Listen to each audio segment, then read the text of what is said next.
Hey, gang. It is the 50th anniversary of Dungeons and Dragons, and what should be a joyous occasion where we celebrate one of the most influential game systems that we have ever seen thus far. That celebration would be detracted by Wizards of the Coast releasing a book called The Making of Original D&D, 1970 to 1977. With this book, as part of the preface and disclaimers for the book itself, would lead to a lot of outrage from Robert J. Kuntz, not one of, the last surviving member of the original Dungeons & Dragons authors. I'm going to read one of his statements. We're going to go over the preface of the book, the disclaimer that Wizards put out with it, and I'm going to give my initial observations. And I'm going to go over, I have a sealed copy here, where I will be going over in depth tomorrow to figure out what the hell they're talking about with their allegations to see if it holds any merit or if this is just another case of these modern day elitists that are trying to minimize accomplishments of people that are particularly white and male. And yeah, so I guess we'll start with the statement from Robert J. Kuntz. He would say, I have to take a break from posting. This whole attack upon old TSR has really tripped my trigger. A 50th year celebration, and this is it. Of the original D&D authors and its supplements, Gary, Dave, Jim Ward, and Brian Bloom are gone. And that leaves me alone as its last man standing, the last author. It really is a burden watching this slanderous episode unfold, and it was done without one bat of the eyelash. A Wizards of the Coast fait accompli, done in such an assumptive manner as if they wield the holy articles on morality which they enact with their reprehensible judge, jury, and executioner demeanor. They are probably wincing and wondering, us, the saints of truth? More like snakes. Anyone who would wait until the majority of authors who created the game were gone to stick it to them in this manner is a vile snake. And just to complete the deed, do it on the 50th. Show their admirers who's in charge. Show them who's in control of the IP.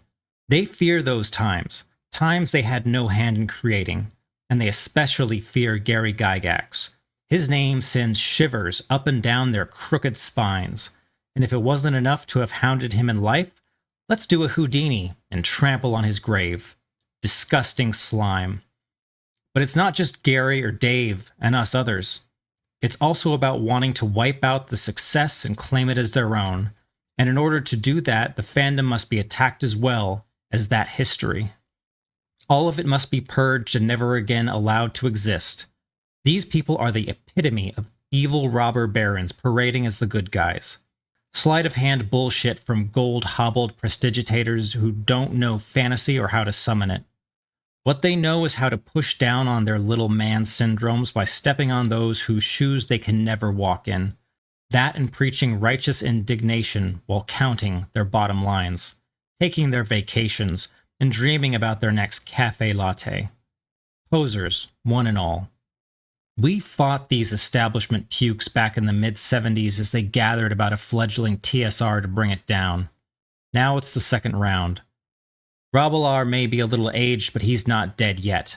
You have made a permanent enemy of many, you stupid coastal wizards. Let's see how many real magic cards you hold besides illusionary ones. For this battle, neither sought after nor wanted by me and others, is just beginning. You'll get sick of hearing my name soon enough. It's spelled Kuntz. Repost this as I'm taking a few days off. Peace to the brothers. Now, on the Wizards of the Coast website where they're trying to sell this book, they have a disclaimer in there that says, we, the Wizards, recognize that some of the legacy content in this product does not reflect the values of the Dungeons & Dragons franchise today. Some older content may reflect ethnic, racial, and gender prejudices that were commonplace in American society at the time. These depictions were wrong then and are wrong today. This content is presented as it was originally created, because to do so otherwise would be the same as claiming these prejudices never existed. Dungeons and Dragons teaches that diversity is a strength, and we strive to make D&D products as welcoming and inclusive as possible. This part of our work will never end. So I figure, instead of going over the various Twitter pictures that we'll see about the book, we can just open it up, and I will find the parts of the preface that were so offensive to the creators, and we will go from there. All right, start out page 5, which is the second page of the preface. I'm going to read it in its entirety. Some language in the first iteration of D&D presents a moral quandary. The documents reproduced in this book include many pages of charts and tables alongside lists of monsters, spells, and magic items. But that game content also includes a virtual catalog of insensitive and derogatory language, words that are casually hurtful to anyone with a physical or mental disability, or who happens to be old, fat, non-conventionally attractive, indigenous, black, or a woman. Some people have charitably ascribed this language to authors working from bad assumptions. In the 1970s, historical wargamers in America were predominantly white, middle-class men. It isn't surprising that they would dub a class of soldiers the fighting man. But when, in the pages of Greyhawk, the description of the Queen of Chaotic Dragons includes a dig at women's lib, the misogyny is revealed as a conscious choice. It's an unfortunate fact that women seldom appear in original D&D, and when they do, they're usually portrayed disrespectfully. Slavery appears in original D&D not as a human tragedy that devastated generations over centuries, but as a simple commercial transaction. The cultural appropriation of original D&D ranges from the bewildering, like naming every 6th-level cleric a llama, to the staggering gods, demigods, and heroes, not reprinted in this book, includes game statistic for sacred figures revered by more than 1 billion people around the world. Were players expected to fight Vishnu, one of the principal deities of Hinduism, kill him, and loot his +3 sword of demon slaying? Despite these shortcomings, D&D has always been a game about people choosing to be someone unlike themselves and collaborating with strangers who become friends. It has slowly become more inclusive, and as the player base has become more diverse, the pool of creators who make the game has expanded to include people with a broader range of identities and backgrounds. As these new creators make the game more welcoming, the game has attracted new fans who in turn continue to make the game more inclusive. The future of Dungeons & Dragons, here at its 50th anniversary, is bright. So this preface is written by an individual called Jason Tondro. I'll do a little research on him tomorrow, and we will go over that then. There's another foreword by John Peterson. Let me take a quick look at this guy here. All right, so not to be outdone by his fellow Jason, the individual John Peterson would go to add this in his foreword. Note that the rules for fantastic medieval war games campaigns that make up original D&D were created by and sold to a wargaming community that was almost exclusively white, middle-aged class men. The rules compiled here offer little by way of roles for other players, nor indeed for anyone who wouldn't easily identify with a pulp, sword, and sorcery hero. Especially before 1974, the rules made light of slavery, in addition to including other harmful content. To reiterate, the disclaimer of Wizards of the Coast includes on legacy D&D content. These depictions were wrong then, and they are wrong today. The content is presented as it was originally created, because to do so otherwise would be the same as claiming these prejudices never existed.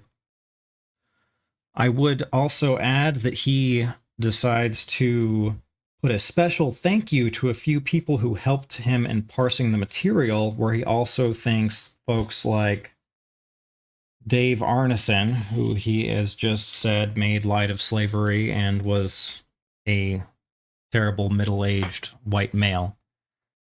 So, my initial thoughts for seeing these, because I saw the gist of some of this on Twitter, is this is more likely than not, at a glance, Another case where these modern day intellectuals look at something, say that this is written or created or enjoyed by white people, males in particular, and therefore it is bad. They find anything that they can get offended about, they say it's offensive, and they say it's wrong. Maybe I'm incorrect. What I will do tomorrow is I'm going to read over all of the early materials, which, how much is this? Hold on. I don't know. I'll go over at least part 1, the precursors. It looks like it's only 77 pages, or page 77. That's after the preface. So I don't think I'll go into the second draft. I'll probably look over some of these tables that are so offensive to the preface folks and see if there's anything that is substantially in there where one could say, oh, this individual is racist, or this individual's, a terrible individual. I doubt I'm going to find those things, but I wanted to go, instead of just talking about my feelings, as many folks would be upset about having kind of the godfathers of game development be slandered in such a way by these individuals. I will, tonight, I promised my wife a date night, so I'm going to do that, take care of the kids, and tomorrow I will be going over the book. I will take some notes, and I will add to a new video there, not a new video, to the same video in the second half, where we will go over what they could be talking about, if these things are actually offensive, or if this is your standard bullshit where we see out of people that they have an inability to look at fantasy materials and differentiate them from reality. It is super common these days for people that think themselves to be very smart to have an inability to differentiate fiction from reality, and they are unable to take these mediums and separate them from real life, so they have to insert their personal belief systems into them, and a lot of their personal beliefs are stupid. So we'll go over that. I will also take a look into some research on these preface authors to see if they're out there saying a bunch of stupid stuff, which wouldn't surprise me. If I find anything or not, I'll let you know, but I guess we'll do a little bit of a time lapse now. All right, reading the material was a bit faster than I expected, so I opted to just go through the whole book. I went into this having two mindsets. Number one, review the material and mark things that were obviously offensive with purple Post-it notes.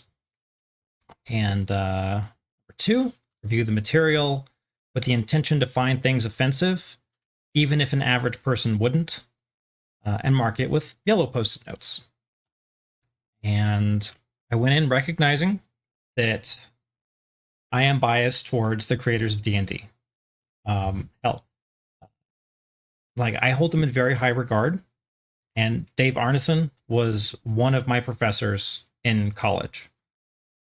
And after reading the whole thing, I got 7 yellow Post-it notes, because with the disclaimer and the preface writings, I was expecting to find things that were blatantly racist or sexist. I was like, okay, well, we'll find some kind of locker talk where we find that some of the creators were making statements that were clearly wrong, because they would say things like, oh, well, this was wrong then and it's wrong now. Fact of the matter is, at the end, I'm really impressed with the demeanor of all the original creators of D&D. Their correspondence is very professional. It's very to the point. It is asking for assistance from other wargamers. It's really what you should be as a game designer. You should be open, you should ask for assistance, and you should try and build on those things. They don't act like you have to do things their way. They very much follow in the common D&D vein of, this is a guideline. except for like tournaments and stuff. For those, they're very much like, these are the rules that we suggest. And if you use them to report results for like bigger tournaments, you have to follow those rules. But that's pretty common for anything like that. And when I went in, I was expecting we'd see themes of racism, misogyny, cultural appropriation, things that were anti-disabled, anti-fat, anti-non-conventionally attractive. And none of those things are true. And if you read through this book and you get super offended at things, the issue is not the authors, but it is with you yourself. So let's go over the things that I found that an idiot would get offended by. So number one, first off, there's a description of a black dragon that is given the binomial nomenclature of Draco nigris on page 14. Nigris is Esperanto for being black in color. And if you're an idiot, you may read this and think, oh my God, that's racist. And if that's the case, I suggest that you do not Google what the word black is in Spanish. Number two, there are many instances talking about man-to-man combat. Again, if you're an idiot, you may be offended because there's no mention of women in here. But this is a setup for a medieval fantasy game. And fighting men was the appropriate naming of the era. Men-at-arms were a class of fighters. Men have historically fought in all wars, and female fighters are rare in history, but that doesn't mean they didn't exist. And nothing in any of the texts makes any suggestion that you cannot play a female and you have to be male. There are no special statistics that say if you're a female, you get these different statistics. It is just written from a male perspective in a medieval warfare setting. Number three.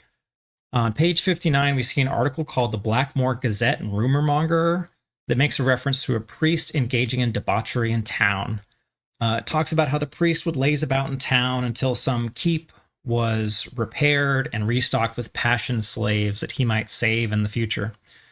This is a fictional setting, and medieval cultures, a lot of them had slavery at one point or another. It is common for modern idiots to be incapable of looking at a fictional setting with slavery and immediately attack the authors of that story. They act like writing fiction of the subject matter immediately means that you are endorsing the practice of slavery, which is not true. It's just stupid. Number four, page 66 has a character sheet with a personality section that has categories for brains, looks, credibility, and sex. It's common for a lot of social justice warriors and terminally online people in general, to make stupid statements like people are all equal on matters that are objectively false. For example, no matter how hard I try, I'm not going to look better than Henry Cavill. He's an icon to aspire to be like. But I don't have to try hard to look better than Gorlock the Destroyer. Nobody believes in this new stupid idea of non-traditional beauty. You can rebrand the word ugly as much as you want in your friend groups or online groups, but everyone at large really knows what you're talking about. Number five, on page 231, there are two pictures. One of a beautiful witch and the other of an Amazonian that shockingly has her breasts exposed. There are a total of 6 pictures in this book that have exposed breasts. 3 of them belong to monsters. One of them is this Amazonian. One of them is a barbarian. And one of them is a woman that looks like she's on a sacrificial altar. But that's it. Nothing is particularly offensive about them, though I can see some folks getting up in arms over it. If one of them was a 400-pound matriarchal super boss with exposed breasts, that would be fine in their minds because it supports the message. Number 6, in various parts of the book, it talks about leveling up a cleric, and they used a huge no-no word in this section. Patriarch. Unforgivable. It should have been matriarch. But anyone that reads the materials would know that you are more than welcome to just make a female cleric and call her a matriarch when you hit the appropriate level.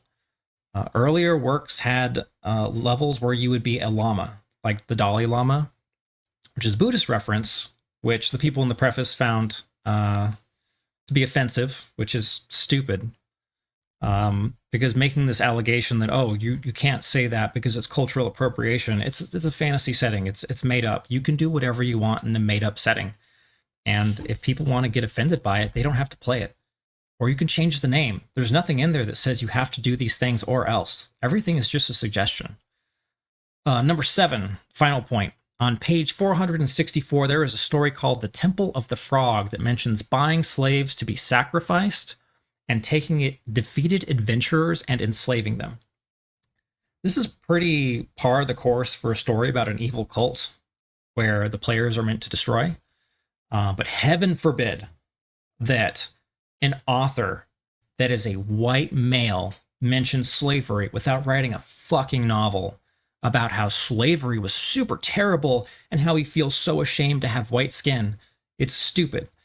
The story's written by Dave Arneson in the D&D Supplement 2 Blackmore. And that's it. Despite building out the disclaimer and the preface and the foreword to make it seem like the creators of D&D are these bigots, the source material does not support this claim. Instead, it comes off as libel and this cheap attempt to virtue signal at this modern audience. By the end of reviewing the materials, I am deeply impressed by the effort that the creators of D&D put into this work to change it from this tiny group in Lake Geneva and make it a worldwide phenomenon. It's truly, truly impressive. Most of them are no longer in the land of the living, and they didn't deserve to have their names dragged in the mud this way. In another 50 years, we're going to celebrate the 100th anniversary of Dungeons & Dragons, and we are going to look fondly upon the worlds that they helped in creating. But we're not going to say the same thing about Wizards of the Coast. I can't see anyone looking fondly at Wizards of the Coast and how they are treating the creators of D&D like this. And I don't see why anyone should feel inclined to buy products from a company that seems to hate the creators with such a passion. And this also goes to show anyone else that might be interested in selling their IP to Wizards of the Coast that Wizards of the Coast, they're more than happy to just shit all over you as a creator if that means pandering to certain people. And if they have an offer from someone that's not Wizards, they can weigh that in their mind on whether or not they want to sell to Wizards of the Coast or something else that might treat them with more respect. At the end of the day, you can spend your money in whatever way that you deem fit. But after this book, I will be spending it elsewhere. And if you enjoyed the video, feel free to subscribe for future games-related content. And thanks for your time, and I hope to see you in a future video. Farewell.